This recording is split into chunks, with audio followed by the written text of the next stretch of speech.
జై శ్రీరామ్ అందరికీ నమస్కారం వెల్కమ్ టు న్యూస్ అఖండ నేను మీ కస్తూరి శ్రీధర్ మిత్రులారా గతంలో మనం చేసినటువంటి పాపాలు అదే విధంగా మనం మాట్లాడినటువంటి మాటలు చరిత్ర సాక్ష్యాలుగా మిగిలిపోయి అవి మనల్ని ఒక్కోసారి వేటాడతాయి కూడా సరే ఇప్పుడు ఇదే విధంగా కాంగ్రెస్ పార్టీ విషయంలో కూడా జరిగింది సరే అసలు ఏం జరిగింది ఏందనేది ఈ న్యూస్ ద్వారా మీకు చెప్పే ప్రయత్నం చేస్తా కాంగ్రెస్ యొక్క అసలు రంగును బీజేపీ నాయకుడైనటువంటి అమిత్ మాల్వయ్య గారు బయటపెట్టారు సరే ఇక న్యూస్ విషయానికి వస్తే అవకాశం దొరికినప్పుడల్లా ప్రతిపక్షాలు పాలక పక్షాలపైన విమర్శలు చేయడం ధర్నాలు చేయడం రాస్తారోకోలు చేయడం నిరాహార దీక్షలు చేయడం రాజకీయాల్లో సర్వసాధారణం ఏమే కానీ కాంగ్రెస్ పార్టీ మాత్రం దానికి భిన్నంగా అవకాశాలను సృష్టించుకొని మరీ విమర్శలు చేయడం ధర్నాలు చేయడం నిరాహార దీక్షలు చేయడం చేస్తూ ఉంటుంది ప్రతిపక్షంలో ఉన్నటువంటి కాంగ్రెస్ పార్టీ తమ అవినీతి నాయకులను కాపాడుకోవడానికి రకరకాల ఫీట్లన్నీ కూడా చేస్తూ ఉంటుంది ఏలా సర్కస్లో కదా వాళ్ళు కదా చేసినట్టే ఆ మాట చేస్తారు వీళ్ళు సరే విషయానికి వస్తే సుప్రీంకోర్టు మొన్న ఈ మధ్యన గవర్నర్లకు రాష్ట్రపతికి 3 నెలల సమయం ఇస్తా ఒక విచిత్రమైన తీర్పునిచ్చిన సంగతి మీకు కూడా తెలిసిందే రాష్ట్ర ప్రభుత్వాలు ఎటువంటి బిల్లులను పంపించినప్పటికీ ఆ బిల్లులను 3 నెలల లోపల పాస్ చేయాలని చెప్పేసి సుప్రీంకోర్టు ఒక తీవ్రమైనటువంటి తీర్పునైతే ఇచ్చింది ఇక వక్ఫ్ బోర్డు అమెండ్మెంట్ చట్టం విషయంలో ఆ వక్ఫ్ బోర్డు బిల్లును పార్లమెంటు ఉభయ సభలో ఓటింగ్ ద్వారా ఆమోదించి తర్వాత ఆ బిల్లు పైన రాష్ట్రపతి సంతకం చేసి ఆ బిల్లు చట్టంగా రూపొందిన తర్వాత కూడా సుప్రీంకోర్టు ఆ వక్ఫ్ చట్టం పైన కేంద్ర ప్రభుత్వాన్ని రకరకాల ప్రశ్నలన్నీ కూడా వేసి ఆ ప్రశ్నలకు వారం రోజుల లోపల సమాధానం చెప్పాలనే డిక్కీ బలుపు ఆదేశాలు జారీ చేసింది అర్థమవుతుందా సరే మీకు ఒక ఉదాహరణ చెప్తా ఇప్పుడు వక్ఫ్ బోర్డుకు గతంలో ఈ కాంగ్రెస్ పార్టీ అధికారంలో ఉన్నప్పుడు విశేషమైనటువంటి అధికారాలను కట్టబెట్టింది అంటే వాళ్ళు ఇదిగో ఈ బిల్డింగ్ మాదన్య ఈ భూమి మాదన్య ఈ ఆస్తి మాదన్య అది ప్రభుత్వంది కావచ్చు లేకపోతే ప్రైవేట్ది కావచ్చు అది ఎవరిదైనా కావచ్చు ఒకసారి వక్ఫ్ బోర్డు కన్ను దాని మీద పడితే ఇంక అది భస్మం అయిపోయినట్టే ఇంక వాళ్ళకి సొంతం అది నువ్వు ఏమి చేసినా నువ్వు పోలీస్ స్టేషన్కి పో లేకపోతే కోర్టులకు పో నువ్వు పెద్ద మనుషుల ముందు పో ప్రభుత్వం ముందు పోయి నువ్వు మొరపెట్టుకో నువ్వు లైవ్లో సూసైడ్ చేసుకున్నా కూడా నీకు న్యాయం అనేది జరగదు వాళ్ళు అంటే ఎవరైతే నీ ఆస్తులను మింగేసి ఉంటారో వాళ్ళు మళ్ళీ దాన్ని ఎల్లగక్కితే తప్పితే నిన్ను కాపాడే నాదుడే ఉన్నాడు ఆఖరికి సుప్రీంకోర్టు కూడా అటువంటి అధికారాలను ఈ కాంగ్రెస్ పార్టీ అధికారంలో ఉన్నప్పుడు ఈ వక్ఫ్ బోర్డుకి అయితే కట్టబెట్టింది మరి అప్పుడంతా కూడా ఈసారి ఎంతోమంది లక్షలాది మంది బాధితులు ఉన్నారు కదా కొన్ని ఊర్లే ఉన్నాయి మరి ఈ సుప్రీంకోర్టు అప్పుడు నోట్లో ఏం పెట్టుకోనింది అంటాలే మరి అప్పుడు బాధితుల పక్షాన ఎందుకు నిలబడలా ఇదే సుప్రీంకోర్టు ఆ రోజు మీది వక్ఫ్ బోర్డుదని చెప్పేసి అంతా కూడా లాక్కుంటున్నారే మరి మీకంటూ ఏమున్నాయి ఆధారాలు ఏముంటాయి ఆ భూమి మీదనే కావచ్చు లేకపోతే అదిగో ఆ బిల్డింగ్ మీదనే కావచ్చు లేకపోతే అది ప్రభుత్వానికి కావచ్చు లేకపోతే ప్రైవేట్ వ్యక్తులు కావచ్చు అవి మీ అనడానికి మీ దగ్గర ఆధారాలు ఏమున్నాయి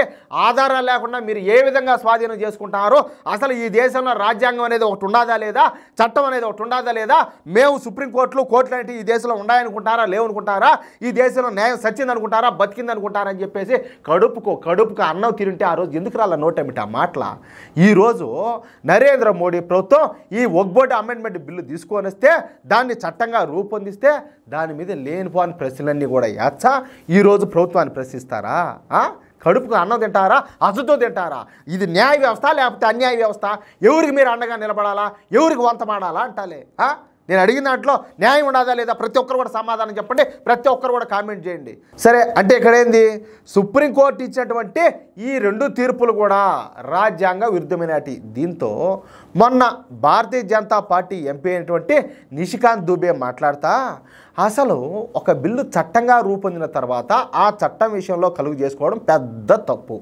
అయినా కూడా సుప్రీంకోర్టే అన్ని శాసనాలను చట్టాలను చేసేటట్టయితే ఇక పార్లమెంట్ దేనికి ఇంకా పార్లమెంట్ సభ్యులు ఎందుకు ఈ ప్రభుత్వాలు ఎందుకు పార్లమెంట్ను మూసేయడం మంచిది కదా అంట మాట్లాడినాడు అందులో తప్పే ఉన్నది ఆయన మాట్లాడేది నిజమే కదా అన్నిట్లో నువ్వు ఏలు పెట్టి వాసన చూస్తావంటే ఇంక వాళ్ళు ఉండేది ఎందుకంటాలే ఇంకా ఎలక్షన్స్ ఎందుకు పిచ్చోళ్ళు జనాలు పోయి ఓట్లు వేసి వాళ్ళని గెలిపించుకునేదా ఏది మీ కథ ఏంది అందుకే ఏమిలా మారు మాట్లాడకుండా ఈ వ్యవస్థ ఆ వ్యవస్థ ఇలా ఎన్ని వ్యవస్థలు అయితే లోపాలు ఉన్నాయో ప్రతి ఒక్కటి చివరికి న్యాయ వ్యవస్థతో సహా ప్రతి ఒక్కటి కూడా ప్రక్షాళన చేసి పారదబ్బాల. ఏ డ్రామాలు రా స్వామి, ఈ దేశాన్ని ఉండిద్దామన్నా ఊడిగం చేపిద్దామని మా దగ్గర ఏం చేపిద్దామని అంటాలే.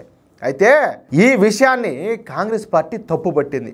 అత్యున్నత న్యాయస్థానం అయినటువంటి సుప్రీంకోర్టును బీజేపీ నాయకులు అవమానించినారని, సుప్రీంకోర్టు జడ్జీలను బీజేపీ నాయకులు అవహేళన చేసినారని, సుప్రీంకోర్టు యొక్క గౌరవ ప్రతిష్టలను బీజేపీ ప్రభుత్వం మంటగలిపిందని చెప్పి దేశవ్యాప్తంగా ధర్నాలకు ప్లాన్ చేసింది కాంగ్రెస్ పార్టీ. ఏది కాంగ్రెస్ పార్టీ అర్థమవుతుందా? 40 రోజుల పాటు, 1-2 రోజులు కాదు, దాదాపు 40 రోజుల పాటు కాంగ్రెస్ పార్టీ బీజేపీకి వ్యతిరేకంగా ధర్నాలు అయితే చేస్తుందంట. అది కూడా ఏడా దేశవ్యాప్తంగా. సరే, నేను మీకు ఇంకొక ఎగ్జాంపుల్ చెప్తా. ఇక్కడ మరొక విషయం ఏందయ్యా అంటే, తమ ఆస్తులను భూములను పోగొట్టుకున్నటువంటి బాధితులకు అండగా నిలవనటువంటి ఈ కాంగ్రెస్ పార్టీ కావచ్చు, దాని తోక పార్టీలు అయినటువంటి మిత్రపక్షాలు కావచ్చు, అలాగే ప్రభుత్వ ఆస్తులను అన్యాయంగా అనకొండ మింగినట్టు వాళ్ళు మింగుతూ ఉంటే ఒగ్బోర్డు పేరు చెప్పా స్పందించినటువంటి వీళ్ళు ఇప్పుడు దోపిడీదారులైనటువంటి కబ్జా కోరినటువంటి ఈ ఒగ్బోర్డుకు అండగా నిలబడతారా? వాళ్ళ తరపున మీరు ధర్నాలు ర్యాలీలు చేస్తారు, సొట్టు పెట్టా. ఏమిరా స్వామి, జనాలు పిచ్చోళ్ళు అనుకుంటారా? లేకపోతే మమ్మల్ని మీరు ఎరుపు పుష్పాలు అనుకొని మా చెవులు ఏమన్నా క్యాలీఫ్లవర్లు ఏమన్నా పెట్టాలనుకుంటారా? ఏం జరుగుతుంది?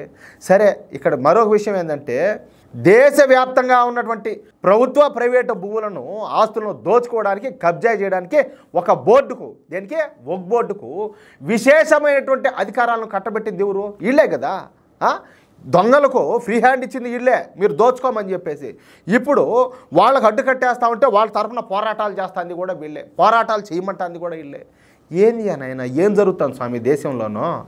ఇక దీంతో Bharatiya Janata Party IT cell convener Amit Malviya Malviya గారు ఈ విషయం పైన స్పందించారు. ఈ సందర్భంగా సుప్రీంకోర్టు జడ్జీలపైన అప్పటి కాంగ్రెస్ పార్టీ నాయకురాలు మరియు అప్పటి మన దేశ ప్రధాని అయినటువంటి ఇందిరాగాంధీ గారు చేసినటువంటి ప్రసంగాన్ని ఆయన ట్విట్టర్లో పోస్ట్ చేశారు. ఆ ప్రసంగంలో ఇందిరాగాంధీ ఏం మాట్లాడిందంటే, రాజకీయ ప్రపంచంలో ఏమి జరుగుతుందో సుప్రీంకోర్టు న్యాయమూర్తులకు ఏమి తెలుసు, అభివృద్ధి చెందుతున్నటువంటి ఆర్థిక వ్యవస్థలను సుప్రీంకోర్టు ఏ విధంగా అడ్డుకుంటుంది, అసలు మన దేశ ఆర్థిక వ్యవస్థను ఎవరు అంతం చేయాలనుకుంటున్నారు, ఏమే ఒక సుప్రీంకోర్టు న్యాయమూర్తి మన దేశ ఆర్థిక వ్యవస్థను నిర్ణయించగలుగుతాడా అని చెప్పేసి లేని పని క్వశ్చన్లన్నీ వేసింది. ఎవరి మీద?